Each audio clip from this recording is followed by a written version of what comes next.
Il était une fois l'Arctique, un endroit vide et quasiment désert où seules quelques épaves gelées des navires d'exploration du XVIIIe siècle et une paire d'avant-postes militaires indiquent une vague présence humaine passée. Aujourd'hui pourtant, les choses ont changé. De plus en plus, les vols commerciaux empruntent des trajectoires au-dessus du pôle Nord et de la toundra arctique. Alors tu te demandes peut-être ce qui motive ces excursions dans le Grand Nord. J'y reviendrai tout à l'heure. Même si de tels vols sont de plus en plus fréquents, un certain nombre d'obstacles peuvent encore survenir. Et non, perturber l'espace aérien du Père Noël n'en fait pas partie. Cela dit, les lutins sont assez agacés par tout ce trafic, et on les comprend. Les vols commerciaux traversent l'Arctique par intermittence depuis plusieurs décennies, mais la plupart des voies aériennes transpolaires modernes n'ont pas été pleinement utilisées avant 1998. Tu le sais, les vols sans escale sur de longues distances consomment beaucoup de carburant. Utiliser moins de carburant implique souvent de transporter moins de poids, ce qui veut dire moins de passagers et moins de marchandises. Cela signifie aussi logiquement moins de bénéfices et moins de rentabilité, ce qui fait que le voyage ne vaudra pas la peine d'être effectué par la compagnie aérienne. Ce n'est qu'au cours des 40 dernières années que l'autonomie et la capacité de transport des avions ont augmenté au point que les routes de l'Arctique soient devenues rentables pour les longs vols. Aujourd'hui, les avions sont libres de traverser l'Arctique sans problème, mais cela n'a pas toujours été le cas. Il y a à peine 20 ans, les vols au-dessus du pôle Nord étaient rares. À l'époque, le nombre d'avions pouvant traverser l'espace aérien polaire de la Russie était strictement limité. Les avions pouvaient techniquement effectuer le voyage, mais l'espace aérien sibérien était étroitement contrôlé par le gouvernement russe, qui n'autorisait qu'une poignée de traversées par jour. Ce n'est qu'après une longue période de négociations que la région a été ouverte au trafic de masse. Franchement, je ne vois pas pourquoi le Père Noël n'a pas eu son mot à dire, mais je suppose qu'il n'a pas autant d'influence politique que ce qu'on croit. Ho ho ho! Évidemment, chaque pays aime avoir la possibilité de contrôler son propre espace aérien, et de nombreux traités existent dans le seul but de déterminer qui peut voler, où et quand. La planification d'un vol international repose sur une relation amicale, ou du moins civile, avec tout le monde sur le trajet. Cela peut être beaucoup plus compliqué qu'il n'y paraît au premier abord. Quand Air India est devenue la première compagnie indienne à traverser le cercle polaire arctique, ces avions ont dû traverser l'espace aérien de 6 pays pour se rendre de New Delhi à San Francisco. Pour que tout se déroule comme prévu, ils ont dû obtenir la permission et la coopération de tout le monde. Depuis toujours, c'est un obstacle à la planification des vols internationaux et cela n'est pas moins problématique lorsqu'il s'agit de traverser le pôle Nord. Le seul problème avec les pôles, c'est le manque d'infrastructures. Aujourd'hui encore, les aérodromes capables d'accueillir de gros avions sont rares. Et crois-moi, les choses vont beaucoup mieux aujourd'hui qu'à la fin des années 90, lorsqu'il y avait un grand désaccord sur la possibilité de voyager en avion dans l'Arctique.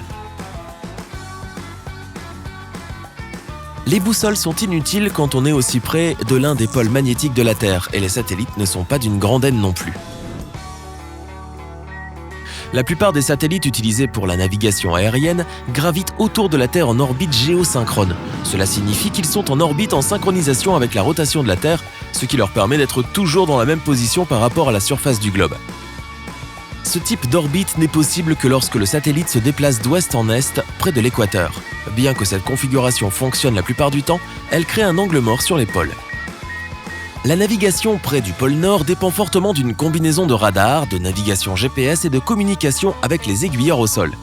Une grande partie de cette infrastructure a dû être construite à partir de zéro au cours des 15 à 20 dernières années. Avant cela, les seules stations radars du cercle arctique étaient les avant-postes militaires dont j'ai parlé plus tôt.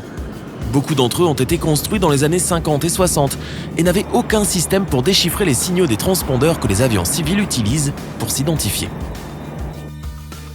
On craignait également qu'il ne soit pas assez précis ou fiable pour respecter les normes de l'industrie. Il pouvait suivre les mouvements de l'avion, mais le système n'a jamais été conçu pour coordonner un grand nombre de vols sur des trajectoires qui se chevauchent.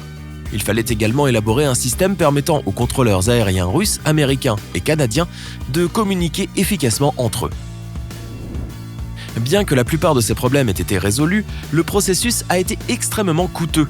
Les compagnies aériennes ont dû, pour ainsi dire, créer un tout nouveau secteur de l'économie canadienne. Et il y a toujours des restrictions quant aux avions qui sont autorisés à effectuer ce voyage. En raison de la rareté des aérodromes et des stations de ravitaillement, seuls les avions ayant une autonomie de 12 900 km ou plus sont autorisés à traverser les voies aériennes de l'Arctique.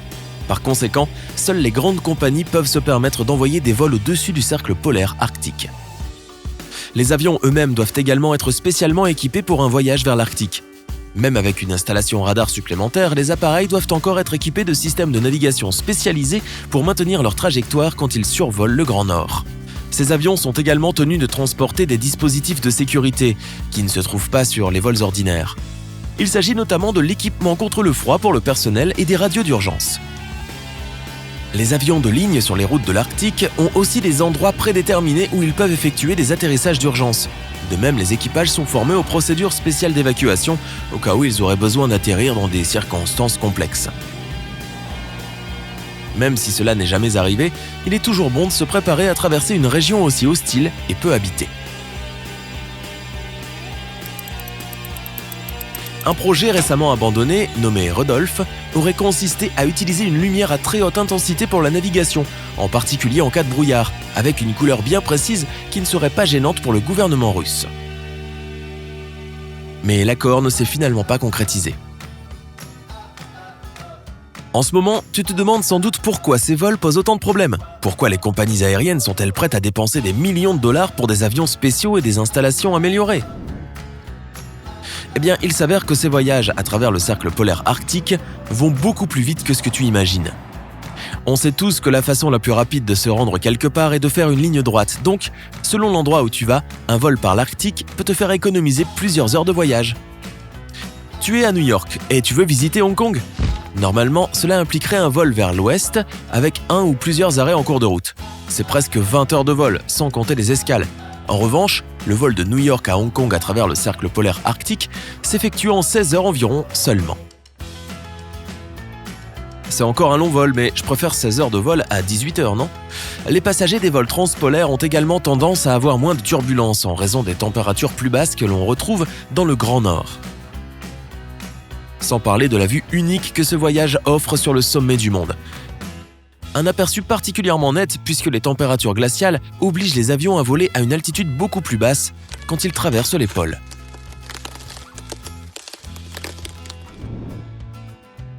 Peut-être même que tu verras des lutins. Ok, on n'en a encore jamais vraiment signalé, mais ceux qui ont la chance d'avoir un siège à la fenêtre vont assurément en prendre plein les yeux. Et toi, y a-t-il un endroit sur lequel tu aimerais avoir une vue aérienne ? Et si tu me le disais dans les commentaires ? Les compagnies aériennes ont donc plusieurs bonnes raisons d'offrir ces voyages à travers l'Arctique, notamment le coût et les temps de vol. Les avions à réaction ont besoin de beaucoup de carburant pour se rendre là où ils vont. Et même si une différence de 2 heures ne te paraît pas beaucoup, les frais peuvent vite grimper. Pour chaque heure de vol, un Boeing 747 consomme plus de 9 000 $ de carburant et il est loin d'être l'avion le plus cher à faire voler. Quand 2 heures se traduisent par près de 20 000 $, ça semble tout de suite être une bien meilleure affaire. En fait, c'est un peu comme acheter un lave-vaisselle éco-efficient ou installer des panneaux solaires sur son toit. Bien sûr, on dépense beaucoup d'argent d'un coup, mais dans l'espoir d'économiser sur le long terme. Pour les compagnies aériennes qui peuvent se permettre le coût initial, les vols vers l'Arctique peuvent être extrêmement rentables. Tous les transporteurs ne sont pas prêts, ni en mesure de proposer des vols transpolaires, mais avec le temps, cet itinéraire deviendra de plus en plus accessible. Peut-être qu'un jour tu réserveras un vol sur Air Père Noël. Et on ne sait jamais.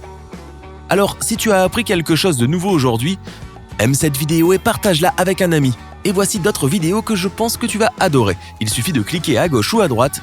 Et n'oublie pas, reste du côté sympa de la vie.